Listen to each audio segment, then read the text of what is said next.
Hey guys, today we are going to be talking all things makeup for photography. I know many of us have family photos or holiday events coming up real soon and the camera is going to be on our pretty faces. I wore this exact look in my recent family photo session and it is a look that I know will look great in photos every single time. As you can see in these photos that I'm putting on the screen right now, it is not overpowering and it is a perfect enhancement of my face, right? Right. Makeup for photography is really all about amping everything up 2 to 3 notches and just enhancing what you've got. I've also written a blog post to go along with this video that details some of my biggest tips and products that I recommend, and then this video is going to be a demo of my go-to makeup look. I hope you enjoy! Okay guys, I'm just gonna go ahead and demo my go-to look for whenever I know I'm gonna be taking photos. I've already primed my face. I used the MAC Prep and Prime. This is old school, the skin base from MAC Prep and Prime. And then I use a little bit of the Benefit Professional just on my nose and right here because that's where I have the most texture on my face. I definitely think you need a pore filling primer for photography. Next, I am going to be taking one of my absolute favorite foundations of all time. This is the Makeup Forever Ultra HD Foundation.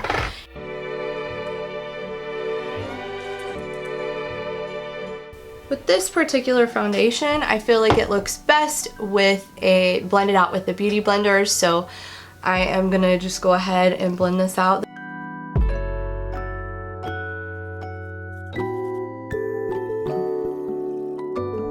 Sometimes I like to layer this foundation, so if I feel like it's not enough coverage, I do another layer. And the thing is with photography, I try not to get too many layers of coverage because I feel like I do not want my foundation to look cakey whatsoever. And the reason why I like this foundation is really lightweight, but I feel like it just photographs so beautifully. Because I'm about to lay a bunch of stuff on top of it and I don't want it to be like a heavy cakey foundation.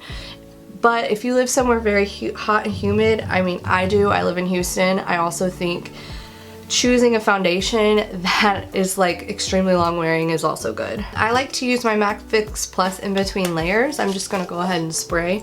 I feel like using my spray helps kind of like lock the layers in as I go, as I really want to avoid the cakey look. Next thing is some concealer. I'm first going to color correct. This is the Urban Decay Naked Skin Color Correcting Fluid, and then this is in the shade Peach. And I just dab a little bit. I don't like to push this in with the Beauty Blender simply because I feel the Beauty Blender takes away a little bit of the coverage and I really want this corrector to do its job. I spend a lot of time making sure that my under eye area looks really good. I'm gonna kind of let that set for a second, and as that's setting down, I'm gonna go ahead and do my brows off camera real quick and be right back. Okay, my brows are now done. I like a really strong brow, as you know. Even though my eyebrows are microbladed, I still fill them in. My corrector's probably dried it down a little bit, and now I'm going to be taking my Tarte Shape Tape Concealer. It's my holy grail. You've heard me talk about it a million times.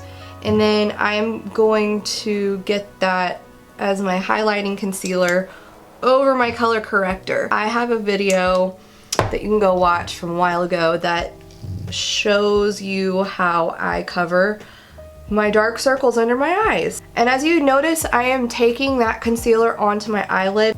Not only like to conceal the darkness on my eyelids as well, because I feel like they're very dark. I don't really use an eyeshadow base or an eyeshadow primer much.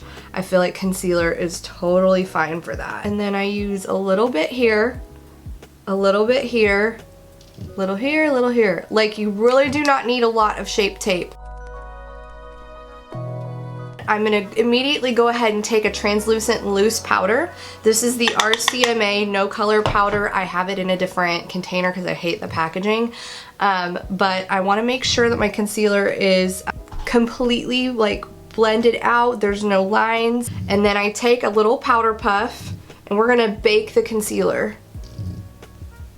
And I like to actually bake if I'm taking photos, I like to bake not only under my eyes, but I also do a little bit on my nose because in any place that I feel like my makeup kind of rubs off the quickest.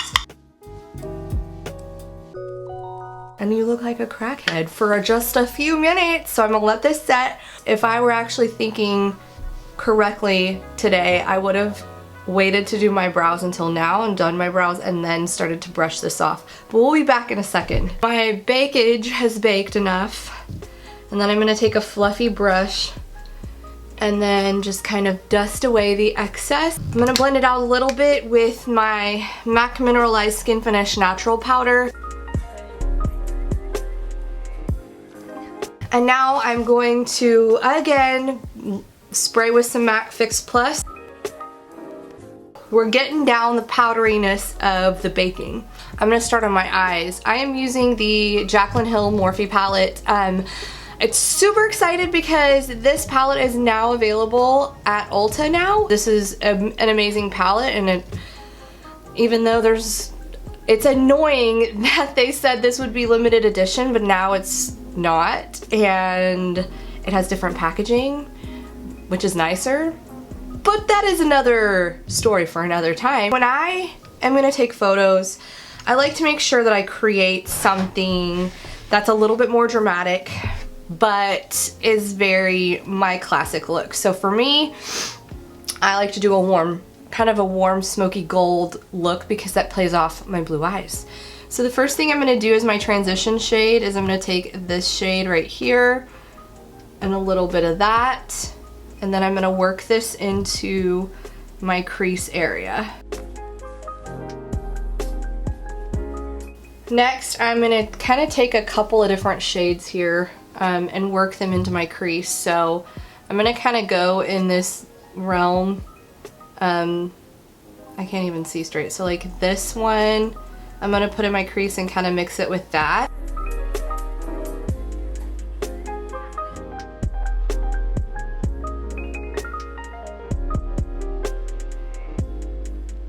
Now I'm gonna kind of deepen the crease a little bit with these two brown shades.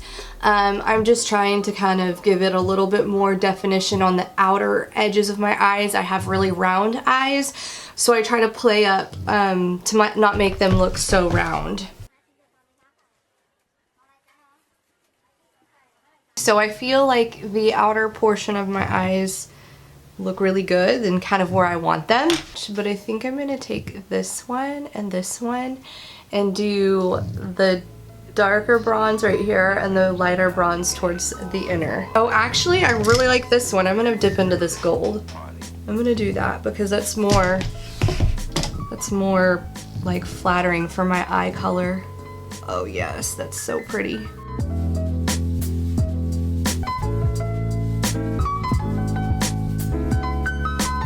And then I'm gonna take that other color. I'm gonna hit my brush, this brush again, and I'm using that lighter bronze. I'm gonna throw that right there. So it's got a little bit of this one's a little more pink toned. I'm gonna go ahead and go back and deepen the crease.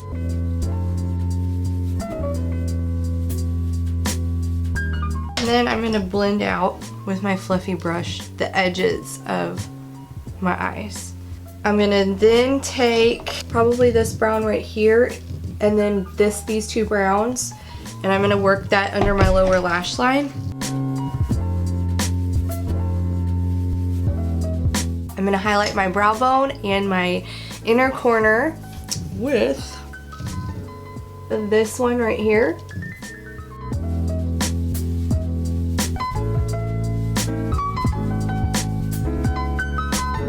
I started talking to my camera and I didn't realize I didn't hit the record button, so that's super fun.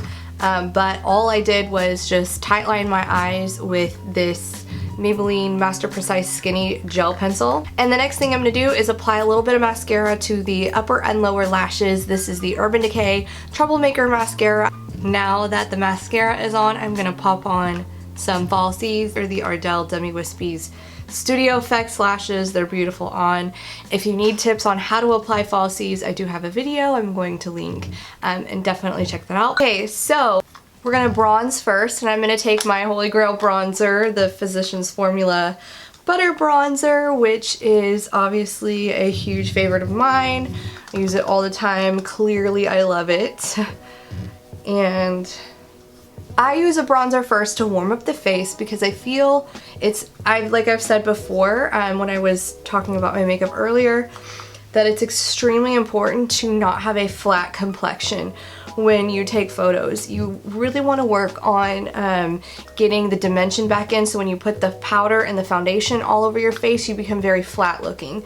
So we're adding a dimension back into the face, so using a bronzer is extremely, extremely important as a first step.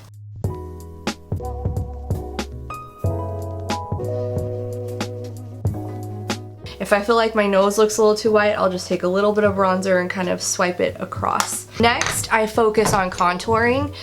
Please, if you don't contour, at least try for photos. If you're uncomfortable with that, at least bronze. Don't, please, for the love of all that's holy in this world. I am using the Kat Von D Shade and Light Contouring Palette, another product I use literally almost every day.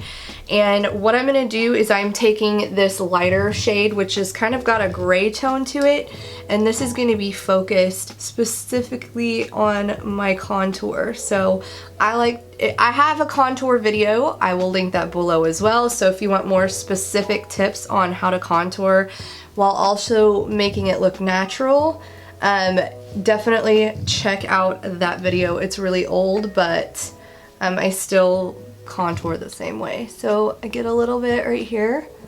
I'm trying to get this contour really focused along that line. And it's gonna look kind of harsh in person, like you might think that it's a little too much, but when you get your photos back, I promise you, you're going to really like it. Your face is gonna look so good. And then I feel like this is too flat right here, so I take a small eyeshadow brush, just like a small fluffy eyeshadow brush that's got a little bit of a taper to it, and I'm putting that on my nose. I don't care so much about a super contoured nose, I just don't like it to look white and flat. Next thing I'm going to do is I'm going to take a super flattering peachy nude kind of blush. This is in the Nars blush in Madly, and I am going to, this just goes kind of on top of your contour, so right there. The reason why I love this color is that it doesn't look too rosy, it's very neutral. We are almost done. Next is highlighter. This is one of my favorite highlighters of all time. This is the Ofra highlighter in Rodeo Drive. It's the perfect like white gold.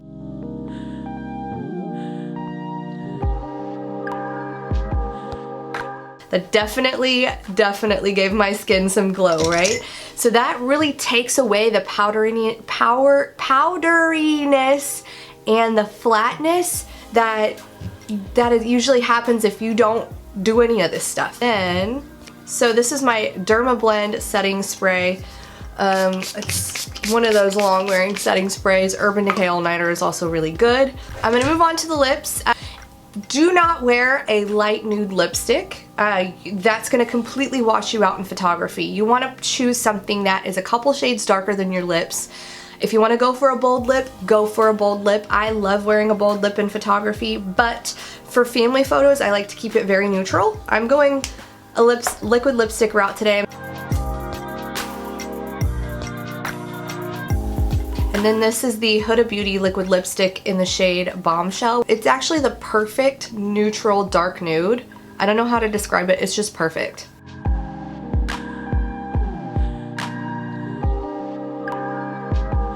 And here is the finished look that's perfect for photography. I feel like this was the perfect look for my face, my eye shape, etc. Let me know if you have any questions. I'd love to hear it. Please leave a comment. Make sure to like, subscribe, and follow along. Thank you so much for watching this video. Bye guys!